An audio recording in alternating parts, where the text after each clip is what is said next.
santé mentale, justement. On le sait, les gouvernements de Michel Barnier et de François Bayrou avaient dit vouloir en faire une grande cause nationale. Le ministre de la Santé, Yannick Neuder, a justement dévoilé son nouveau plan sur la santé mentale. Au programme, une trentaine de mesures, un plan qui vise notamment à repérer et intervenir précocement face aux troubles psychiques qui touchent les 12-25 ans. Les détails avec Carole Guillon. La santé mentale déclarée grande cause nationale. Pour mieux repérer et soigner les troubles psychiques, notamment chez les jeunes, le gouvernement vient de dévoiler un plan d'une trentaine de mesures divisées en 3 axes. Repérer les troubles psychologiques dans les établissements scolaires, créer une psychiatrie de proximité, former plus de professionnels.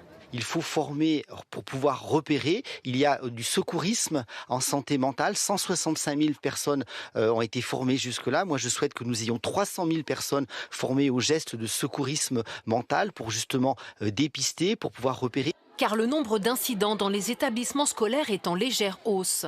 16 incidents graves pour 1000 élèves dans les collèges et lycées. 24% de ces faits signalés sont des violences physiques. Comment l'expliquer ? De nombreux experts pointent une dégradation de la santé mentale des jeunes, surtout depuis la crise du Covid. On ne mesure pas à quel point ça a été une espèce de rupture dans la vie quotidienne de ces jeunes et quelque chose d'angoissant, c'est-à-dire qu'est-ce qui peut se passer. Donc on a de l'éco-anxiété, très clairement, qui a augmenté. On a des formes d'anxiété sociale qui sont plus importantes.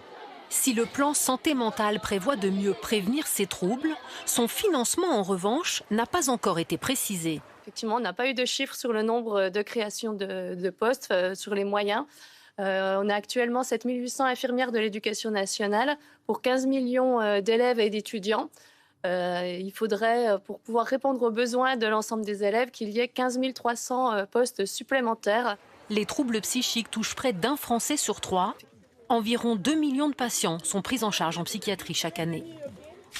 Nicolas Bray, parmi les pistes, il y a cette idée de former 2 adultes repères dans chaque établissement du second degré, à partir de 2026. Est-ce que c'est faisable et est-ce que c'est un rôle que l'école, que les établissements scolaires peuvent assumer en plus de l'éducation, de l'instruction, d'avoir ce rôle de repérer les éventuels problèmes psychiques des élèves ? Alors, c'est d'abord compliqué, c'est ce plan de formation, combien de personnes, combien de temps, quel type de formation. Ça, c'est la première chose. La deuxième chose, c'est difficile aussi de se substituer à ce que sont des infirmières scolaires. On l'entend dans votre document. On a un déficit cruel d'infirmières scolaires. Ça me semble les premières personnes. Être capable de repérer. Les établissements scolaires sont un lieu de référents en tout genre. Référents culture, référents harcèlement, référents... et qui sont des actions menées, la plupart du temps bénévolement, il faut le dire, sur le temps qui est du temps libre. Donc, quand on parle de ces personnes formées, qui... quoi, comment, et en plus avec les annonces qu'on a régulièrement, pardonnez-moi, et évidemment on parle d'un drame, donc je tiens pas à être futile, mais on nous... Non mais là on parle de la santé mentale chez les jeunes de manière beaucoup plus large, on en parlait de ceux qui sont... Et sur la question dont les choses sont financées dans l'éducation nationale, pardonnez-moi, mais parce que il y avait un pass culture, il est plus financé, il y avait des pactes pour le remplacement, ils ne sont plus financés, donc il y a tout un tas d'annonces qui ne vont pas jusqu'au bout. Donc là on parle de former des personnes, seront-elles formées ?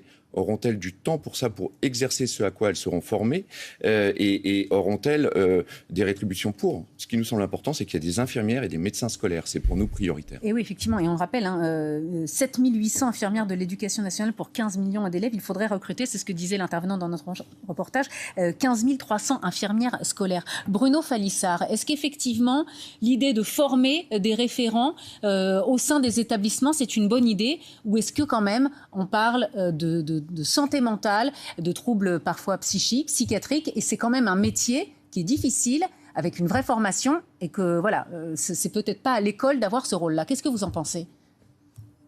Alors d'abord, je pense que parler de l'école quand on s'intéresse à la santé mentale et à la santé psychiatrique des adolescents et des enfants, c'est bien, parce que c'est là qu'ils vivent même encore plus que dans leur famille. Oui, mais qui après, s'en charge ? Oui, vous avez parfaitement raison. Parce que là, on voit qu'il manque énormément d'infirmières scolaires, de psychiatres scolaires, de médecins scolaires. Oui, bien sûr. Alors, de toute façon, l'annonce du ministre, c'est un peu proposer des granules homéopathiques pour soigner une méningite. Ça va pas marcher, voilà. Et en fait, on s'en doutait un peu. Ça fait 5 ans, 10 ans qu'on a des plans santé mentale et puis qu'il n'y en a aucun qui marche. Alors là, au moins, on a prononcé le mot école, on a prononcé le mot psychiatrie, on a prononcé le mot formation des psychiatres et on a prononcé le mot centre médico-psychologique. Alors, pendant 10 ans, les ministres n'osaient même pas prononcer ces mots. Donc au moins, ça a été prononcé. Après, la mise en œuvre pratique, personne n'est dupe. Et je partage tout à fait le scepticisme de monsieur le proviseur. Tout ça ne va pas donner grand-chose. Nicolas Bray, on parlait dans le reportage évidemment de l'effet du Covid. Est-ce que vous l'avez constaté dans les établissements? Est-ce que vos collègues l'ont constaté dans les établissements, vraiment un avant-après Covid? Alors, il y a un avant et il y a un après, mais on parle de quelque chose qui s'est déroulé il y a 4 ans maintenant. Donc, ça a impacté les petits et tous les élèves qui sont jusqu'au lycée ont été impactés. Il y a un changement, c'est certain. Est-ce qu'on peut tout attribuer au Covid? J'en ai pas la certitude. C'est sûr qu'il y a un avant et un après, ça c'est certain. Est-ce qu'on doit tout attribuer au Covid? Je n'ai pas les éléments pour le faire. Audrey Goutard. Justement, le problème, c'est que c'est multifactoriel. Et lorsqu'on a des policiers, ils nous parlent des problèmes de sécurité. Des proviseurs, ils nous évoquent effectivement les problèmes qu'ils rencontrent clairement auprès des élèves. Les pédopsies parlent de la difficulté, effectivement, de la prise en charge de ces enfants. Donc, on comprend, en les écoutant, qu'il n'y a pas une cause, mais une multitude de causes qui font qu'aujourd'hui, on voit, dans 2024, les services de pédopsychiatrie ont débordé. Les chiffres et les études le montrent, toxicologie, tentative de suicide, scarification. Il faut savoir que les premières victimes des adolescents en mal de vie, eh bien, ce sont eux-mêmes, ce sont les adolescents. Les premières victimes des adolescents violents, ce sont aussi les adolescents. Une multitude de rixes, comme on en avait, en tout cas à Paris par exemple, comme on n'en avait pas vu depuis longtemps. Il y a vraiment une tension et une violence, mais qui est assez représentative de l'augmentation de la violence de l'ensemble des adultes et de l'ensemble des Français.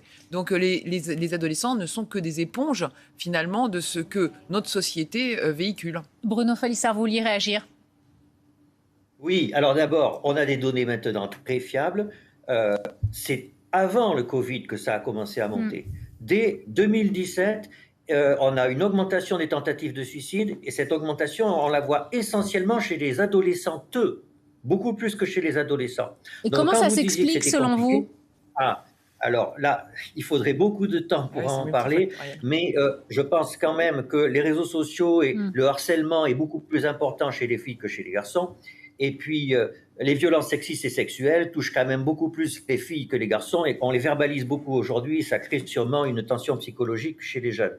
Alors après, on parle de violences dans les collèges et dans les lycées. Il faut savoir que les violences chez les adolescents diminuent, et elles n'augmentent pas.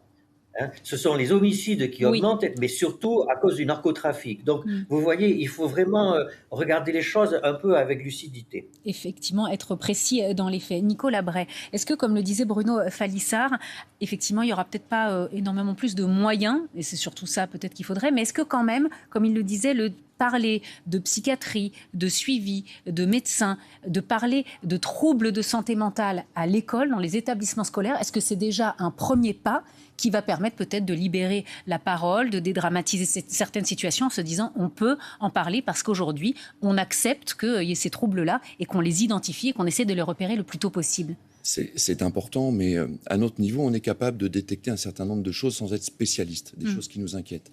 Mais plutôt que de former des références, ce que je souhaiterais, c'est que quand j'adresse un élève à un CMP, ça ne prenne pas 1 an ou 2, c'est qu'il puisse être pris en charge dans le mois qui suit.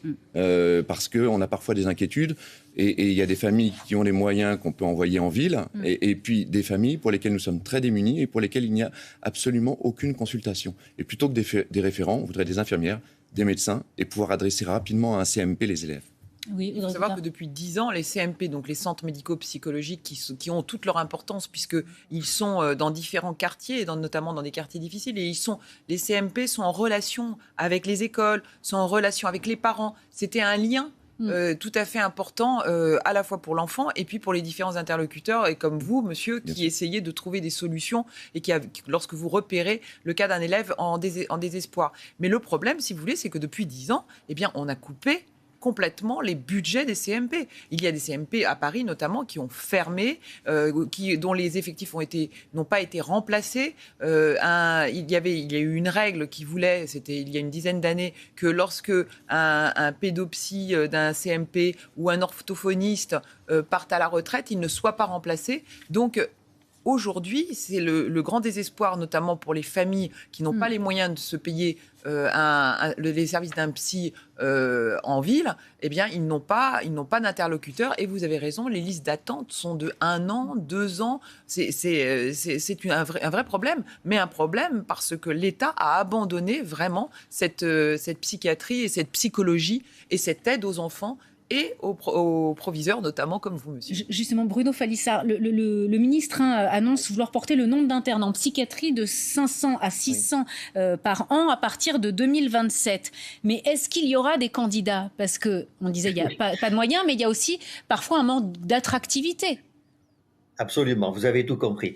Donc c'est une bonne intention, mais c'est pas sûr que ça marche. Mais surtout, c'est une rustine. Si vous voulez, comme ça vient d'être dit, en fait, il faudrait repenser le système. Oui, le CMP, le centre médico-psychologique, il est central, mais il n'est pas central comme situation de premier recours. En France, il faudrait créer un lieu d'accès de premier recours pour une plainte de santé mentale. Et ça n'existe pas.